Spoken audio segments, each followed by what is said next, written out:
सफलता से, अपनी सफलता अपनी टैलेंट से देना है।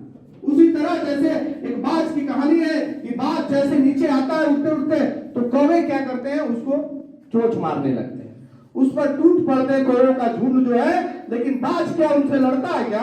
बाज उनसे लड़ता नहीं है। वह अपनी उड़ान इतना ऊंचा भरता है, इतना ऊंचा भरता है, इतना ऊंचा भरता है कि कौवे को सांस लेने में तकलीफ होती है और कौवे अपने आप छोड़कर नीचे चले आते हैं। तो जिंदगी में ऐसा बनो कि आप लड़ना नहीं है, आप अपनी सफलता से उड़ान इतनी भरो, इतनी ऊंची उड़ान भरो कि लोग आपको छोड़कर और अपने आप ही अलग।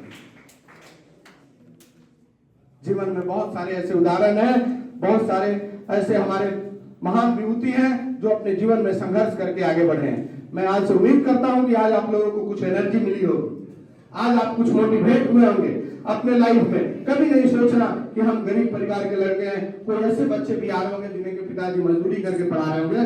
माता पिता की उम्मीद आपसे जुड़ी होती है, ये उस उम्मीद को टूटने मत देना। खासकर बच्चियों को मैं कहूंगा, हम लोग दिन रात देखते हैं रेलवे स्टेशनों पर, आप बच्चियां हैं, आप घर का हीरा हैं, आप बच्चियां घर के हीरा हैं। जिस घर में आप होते हैं आप चमकते हैं, घर का उजाला रोशनी देते हैं। आप में किसी तरह का दाग लगती है तो सोशल ऑनर किल होता है, पूरा घर अंधेरा हो जाता है, पूरा समाज अंधेरा हो जाता है। इस बेटियों को हीरा की तरह संजोए रखना इस बेटों का काम है, हम पुरुषों का काम है। क्योंकि मैं जानता हूं कि इस बेटियों के बिना बेटों का कोई अस्तित्व नहीं है। आप हैं तो हम हैं, आपसे जुड़ा संसार है।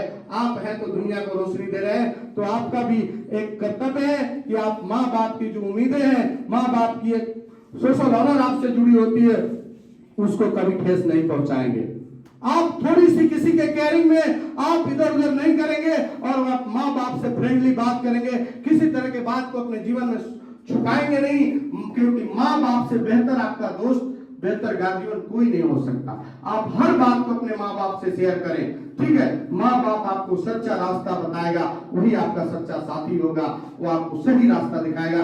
किसी का माँ बाप अपने बच्चों के लिए भला बुरा नहीं सोचता। हर किसी का माँ बाप अपने बच्चों के लिए बेहतरी के लिए सोचता है और वो बेहतर रास्ता दिखाने का काम करता है। तो मैं इसी उम्मीद के साथ अपने भाषण को वाणी को विराम देता हूं और मैं उम्मीद करता हूं कि आज के बाद आप लोग अपने जीवन में नई सोच, नई खरोच के साथ 2025 में अपने जीवन में लक्ष्य निर्धारित करके संकल्पित होंगे कि हम परिवर्तन लाएंगे अपने जीवन में। और जब परिवर्तन लाएंगे तो जहां पर जिस लक्ष्य को प्राप्त करेंगे, उस लक्ष्य प्राप्त करने के बाद अपने जीवन में कई लोगों के जीवन को बदलने के लिए ऐसे ही कई स्कूलों में जाके आप लोगों को अवेयर जागरूक कर रहे होंगे, ठीक है।